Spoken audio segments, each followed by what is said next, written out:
ठीक है। और ये जो मेरे पीछे है ये है साधना भवन, जो वहाँ पे मैं फोटोग्राफ दिखाया था आपको, ये है साधना भवन। यहाँ पे महाराज जी पहले साधना भवन बनाए थे जिसमें साधना होती थी और लोग यहाँ पे आते थे।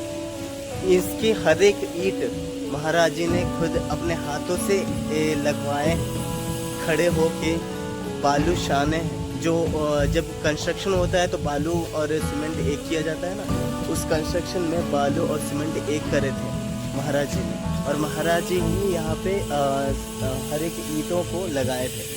ईंट लगाया गया है, महाराज जी अपने हाथों से लगाए। तो ये बिल्डिंग को फिर से कंस्ट्रक्ट किया जा रहा है अभी फिलहाल। सो हम और आगे चलते हैं।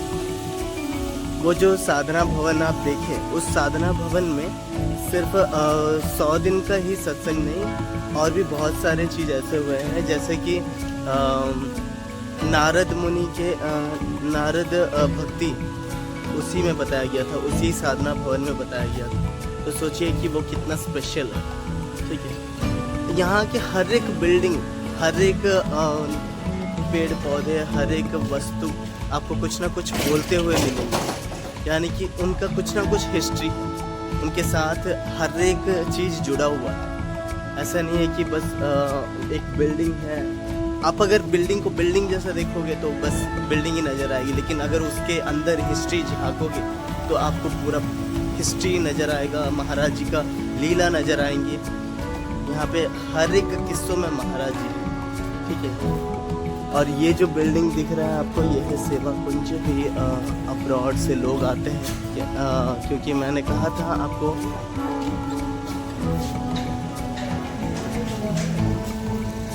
एक मिनट।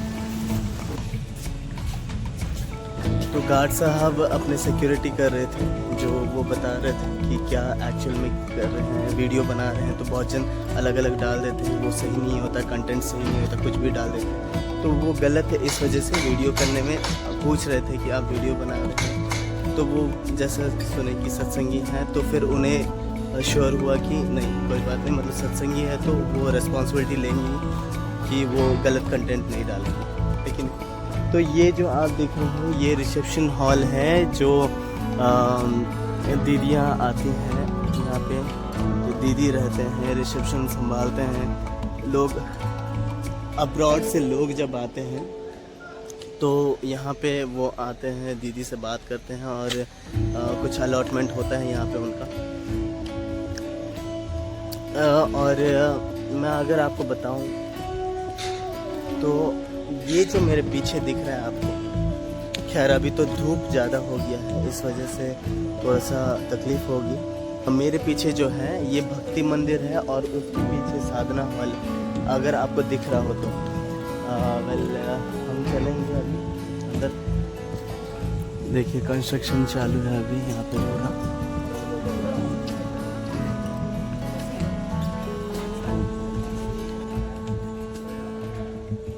देखिए महाराज जी रहते वक्त यहाँ पे सारी चीज़ बनाए थे, लेकिन अभी भी ये ऐसा का ऐसा ही है, यानी इतने साफ सुथरे, इतने मेंटेन, ये कैसा हो रहा है। महाराज जी थे तब बात अलग है, लेकिन अब तो महाराज जी नहीं है। आप तो यही सोचेंगे ना, फिजिकली महाराज जी तो नहीं है, लेकिन इतना सारे काम कैसे हो जा रहे हैं। इसका ये अर्थ है कि महाराज जी कहीं गए ही नहीं, महाराज जी हमारे साथी हैं। और एक बात है, तो यहाँ पे आप देख रहे हैं, यहाँ पे मार्बल है, ये मार्बल का कृत्य है। देख रहे हैं हर एक स्ट्रक्चर में आपको बहुत बारीकी नज़र आएगा, बहुत बारीकी से काम हुआ जा रहा है। यहाँ पे जो भी बनता है ये यहीं पे बनता है।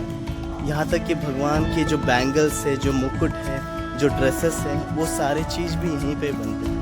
यहाँ से कुछ बाहर से नहीं आता है। यहाँ पे देखिए, यहाँ पे ये अम्मा जी का मंदिर का ऊपर का हिस्सा है, अम्मा जी का अभी बन रहा है, ठीक है। इसका कृत्य देख रहे हैं, इसका जो आकृति देख रहे हैं, इसके हर चीज़ में आप अगर देखेंगे तो उसमें कुछ ना कुछ बहुत बारीकी छुपा हुआ होता है, ठीक है। और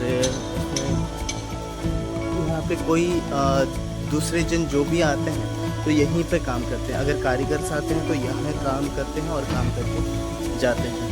अदरवाइज़ कोई दूसरे लोग आ नहीं सकते यहाँ पे, जिसको परमिशन है वही आ सकते हैं।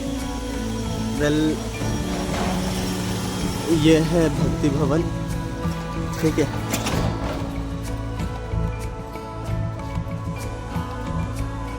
ये है भक्ति भवन। यहाँ पे हम अपने शूज़ या अपने स्लीपर्स को यहाँ पे रखेंगे, उसके बाद अंदर जाएंगे। तो ये जो है ये भक्ति भवन है। हम भक्ति भवन के साइड फेस से जा रहे हैं। भक्ति भवन बहुत बड़ी है। मैं आपको पूरा अंदर तो दिखाना नहीं चाहिए और अंदर मैं दिखाऊंगा भी नहीं, ठीक है।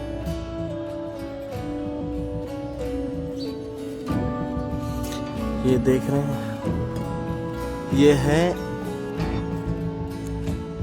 भक्ति मंदिर, ठीक है। और इसके ऑपोजिट में ही है भक्ति भवन, दिख रहा है। भक्ति भवन और ये है भक्ति मंदिर। चलिए मैं आपको अंदर जाके दिखाता हूँ। इस मंदिर में ही हमारी दीदियाँ रहती हैं, ठीक है। चलिए हम ऊपर चलते हैं आगे।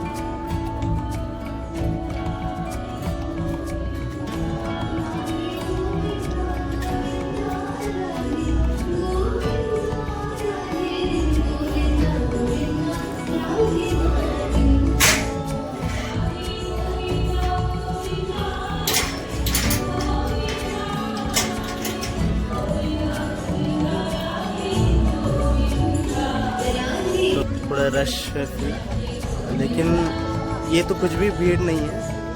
भीड़ तो तब होता है शाम के समय में, दोपहर से ही भीड़ लग जाती है जब शिविर होता है।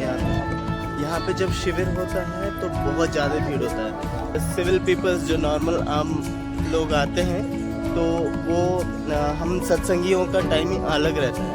हम सुबह 3 बजे उठते हैं। 3 से 3:30 बजे के अंदर महाराज जी का जो राधे का पुकार आता है और उस पुकार से, उस ध्वनि से हम सब सुबह का सूरज भी नहीं उगा रहता तब हम उठ जाते हैं। और उठ के यहाँ पे फ्रेश होके सत्संग भवन, मतलब जहाँ पे साधना भवन है, ठीक है, वहाँ पे आते हैं और वहाँ पे सत्संग होता है। महाराज जी की आरती होती है, ठीक है।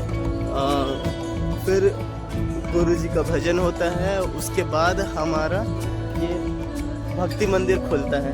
भक्ति मंदिर में हम आके श्री कृष्ण जी के, राधा रानी का और ठाकुर जी का दर्शन करते हैं। फिर आते हैं हम गुरुधाम मंदिर। गुरुधाम मंदिर में स्पेशल ये है कि जब महाराज जी गोलोक सिधार गए तो जो अस्थियां थी, अस्थियों को यहाँ पे पूजन किया गया और यहाँ पे स्थापित किया गया, ठीक है, उन अस्थियों को। और प्रैक्टिकली महाराज जी हमारे साथ में रहने का सबूत जो है वो ये है, ठीक है। ये है गुरुधाम मंदिर, ठीक है। एक गुरुधाम भक्ति मंदिर, पूरा फर्श एकदम वाइट मार्बल से बनाया गया है। इसे, इसका स्ट्रक्चर आप देखेंगे तो ताज्जुब रह जाएंगे। इतना कूल एंड इतना डेप्थली इसका स्ट्रक्चर है, इतना मतलब बहुत प्रीमियम है ये। महाराज जी रहते समय जितनी सेवा होती थी उससे कई बेहतर अभी दीदियां सेवा करने लगे। ये 3 दीदियां मेहनत से सारे सत्संगियों को एकजुट होकर, जब महाराज जी गोलोक सिधार गए तभी अगर वो हार मान जाते तो सारे सत्संगी भी तो हार मान जाते, लेकिन वो होने नहीं दिए। वो सब सत्संगियों को संभाले, उन्हें अपने आप को भी संभाले और सब सत्संगियों को भी संभाले। वेल, इसमें संभालने का भी कोई बात नहीं, बिकॉज ऑफ, देखिए महाराज जी ने पहले ही बता दिया कि ये मत सोचो कि अगर मैं गया तो मतलब चले गया महाराज जी और नहीं है, ये नहीं सोचो। वो फिर आएंगे, और आएंगे क्या, वो है, वो हमारे साथ ही रहेंगे, इस बात का सबूत है, ठीक है। वो हमारे साथ है। अगर आप यहाँ पे आ रहे हैं और यहाँ पे इतने सारे काम हो जा रहे हैं, अपने आप सब कुछ हो जा रहा है, तो इसका मतलब क्या है? ये हमारे बल से थोड़ी हो रहा है, ये तो कृपा से हो रहा है। हमारे बल से 1 इंच का काम तक नहीं हो सकता। हम यहाँ से वहाँ हिल नहीं सकते, हम सोच नहीं सकते। उतनी कृपा बरसाने वाला तो ऊपर वाला है ना। ऊपर में कौन? राधा रानी की कृपा और हमारे श्री कृपालु जी महाराज। ये दोनों अलग अलग नहीं है, एक ही है, लेकिन आपको समझाने के लिए बता रहा हूँ मैं, ठीक है। उनकी कृपा से ही हो रही है। अभी मैं अस्पताल आपको दिखाया नहीं हूँ, उनकी कृपा से अस्पताल में क्या हो रहा है, रोज़ लाखों की दवाइयाँ कैसे सर्व किया जा रहा है, कैसे लाखों का ऑपरेशन एक बार में हो जा रहा है, लोगों को इतना अच्छे से कैसे देखा जा रहा है, ये मैं आपको दिखाऊंगा। फ़िलहाल ये तो ये है कि मैं आपको मंदिर दर्शाना चाहता था, दिखाना चाहता था, तो मैं आपको यहाँ पे लेके आया हूँ। महाराज जी के एक एक श्लोकों का आप वर्णन करूँ तो बहुत समय लगेगा, ठीक है, क्योंकि पहले उसे पढ़ना चाहिए, उससे पढ़ के फिर उसे समझना चाहिए, उससे समझ के फिर से हमें दोहराना चाहिए, मन में उसका ध्यान करना चाहिए, तब जाके उस श्लोकों का महत्व बनता है, ठीक है। और आपको अगर देखेंगे तो यहाँ पे चारों तरफ उनके श्लोकों का, उनका पद का बैनर लगा हुआ है, जो आप देख सकते हैं। नाम अपराध जनी करो गुरुधाम, अन्यथा नरक में भी मिले नहीं धाम, ठीक है। तो ये है कि नाम अपराध ना करो। गुरु और भगवान में अगर हम अंतर देखेंगे तो ऐसे ही नाम अपराध हो जाएगी हमारी। तो नाम अपराध ना करो, वरना नरक में भी नहीं मिलेगी जगह। इसका मतलब ये है। तो इस बातों को हमें ध्यान रखना होगा, और हर एक श्लोकों को अगर हम पढ़ के समझने लगे तो हमारा ऐसे ही जीवन उद्धार हो जाएगा।